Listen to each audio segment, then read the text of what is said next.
Hola, bienvenidos a Esquina Literaria. Soy Yolanda Miranda y les estoy compartiendo la lectura de este libro Homo Deus de Yuval Noah Harari. Déjenme en los comentarios qué les está pareciendo esta lectura. Estamos leyendo el capítulo número 3 que se llama La chispa humana y hoy vamos a leer El chimpancé con conciencia de sí mismo. Otro intento de consagrar la superioridad humana acepta que ratas, perros y otros animales tienen conciencia, pero que a diferencia de los humanos carecen de conciencia de sí mismos. Pueden sentirse deprimidos, felices, hambrientos o aitos, pero no tienen noción del yo y no son conscientes de que la depresión o el hambre que sienten pertenecen a una entidad única llamada yo. Esta idea es tan común como opaca. Es evidente que cuando un perro tiene hambre, coge un pedazo de carne para él en lugar de servirle comida a otro perro. Si se deja que un perro olisquee un árbol regado por los perros del vecindario, sabrá inmediatamente si el olor es de su propia orina, del bonito labrador del vecino o de algún perro extraño. Los perros reaccionan de manera muy diferente a su propio olor y a los olores de parejas reproductivas y rivales potenciales. ¿Qué quiere decir entonces que carecen de conciencia de sí mismos? Una versión más refinada del argumento sostiene que existen niveles diferentes de conciencia de uno mismo. Solo los humanos se entienden a sí mismos como un yo perdurable, con un pasado y un futuro, quizá porque solo los humanos pueden usar el lenguaje para contemplar sus experiencias pasadas y sus actos futuros. Los demás animales viven en un presente eterno. Incluso cuando parece que recuerdan el pasado o planean algo futuro, en realidad solo reaccionan a estímulos presentes y necesidades momentáneas. Por ejemplo, una ardilla que esconde nueces para el invierno no recuerda en verdad el hambre que sintió el invierno anterior, ni piensa en el futuro. Se limita a seguir una ansia momentánea, ajena a los orígenes y al propósito de dicha ansia. Esta es la razón por la que incluso ardillas muy jóvenes que aún no han vivido un invierno y por lo tanto no pueden recordarlo, esconden, no obstante, nueces durante el verano. Pero no está claro por qué el lenguaje tendría que ser una condición necesaria para ser consciente de acontecimientos pasados o futuros. El hecho de que los humanos utilicen el lenguaje para hacerlo apenas es una prueba. Los humanos también emplean el lenguaje para expresar su amor o su miedo, pero otros animales bien pueden experimentar e incluso expresar amor y miedo de forma no verbal. De hecho, los mismos humanos son conscientes a veces de acontecimientos pasados y futuros sin verbalizarlos. Especialmente en estados de sueño, podemos ser conscientes de narraciones enteras no verbales que al despertar intentamos describir en palabras. Varios experimentos indican que al menos algunos animales, entre los que se encuentran aves como los loros y las charas californianas, recuerdan sucesos individuales y planifican conscientemente eventualidades futuras. Sin embargo, es imposible demostrar esto más allá de toda duda, porque al margen de lo sofisticado que sea el comportamiento que un animal exhiba, los escépticos podrán siempre aducir que es el resultado de algoritmos inconscientes de su cerebro y no de imágenes conscientes de su mente. Para ilustrar este problema, considere el lector el caso de Santino, un chimpancé macho del zoo de Furuvik, en Suecia. Para mitigar el aburrimiento en su recinto, Santino desarrolló una emocionante afición: lanzar piedras a los visitantes. En sí mismo, no se trata de un hecho insólito. Los chimpancés airados suelen lanzar piedras, palos e incluso excrementos. Sin embargo, Santino planificaba sus movimientos con antelación.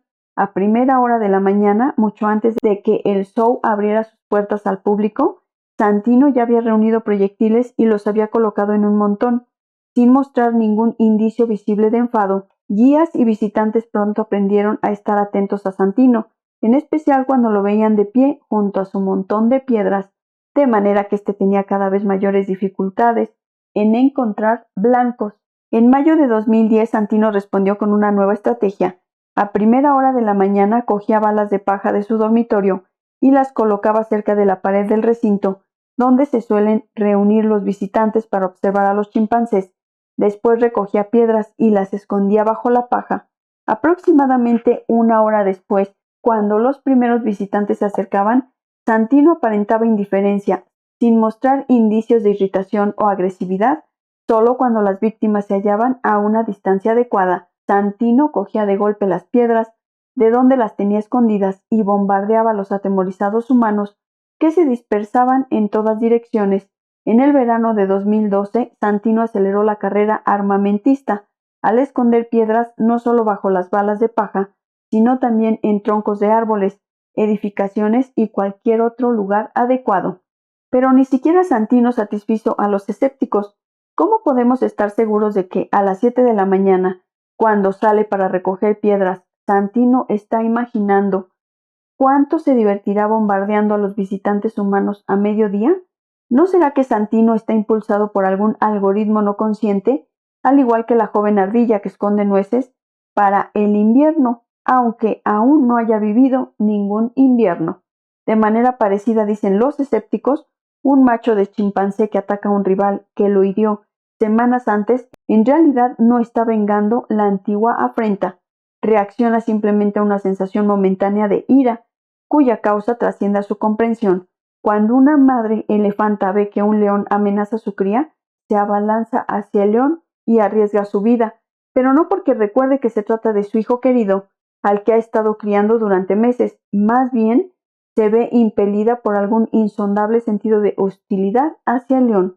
Y cuando un perro salta de alegría al ver que su amo vuelve a casa, no está reconociendo al hombre que lo ha alimentado y cuidado desde que era un cachorro.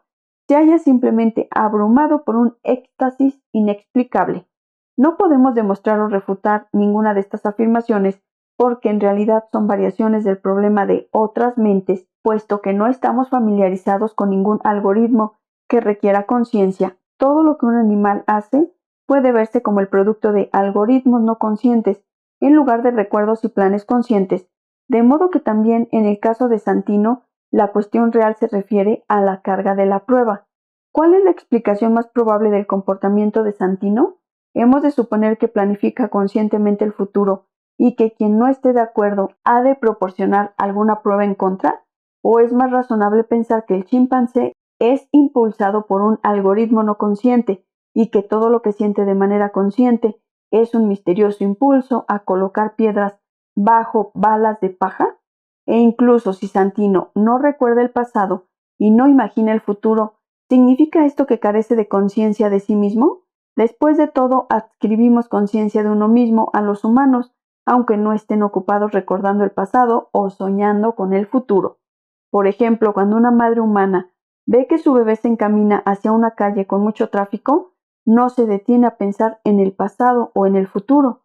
Al igual que la madre elefanta solo corre para salvar a su hijo. ¿Por qué no decimos en referencia a ella lo que decimos de la elefanta? Es decir, que cuando la madre se apresuró a salvar a su bebé del peligro inminente, lo hizo sin ninguna conciencia de sí misma, estuvo simplemente impelida por un impulso momentáneo.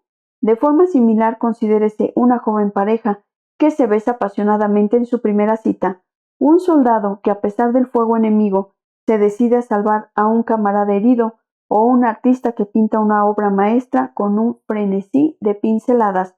Ninguno de ellos se detiene a contemplar el pasado o el futuro.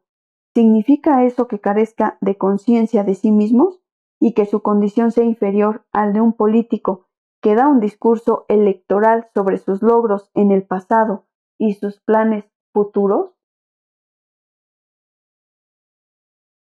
Espero que les esté gustando la lectura de este libro Homo Deus, breve historia del mañana. Muchas gracias por escucharme y los espero en el próximo video.